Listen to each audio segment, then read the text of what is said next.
Have you ever wondered what true leadership really means in Islam?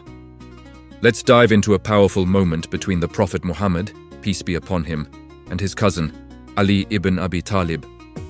During the expedition of Tabuk, the Prophet left Ali in charge of Medina.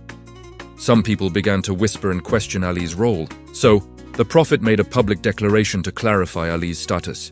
He said, "You are to me as Harun was to Musa, except that there is no prophet after me.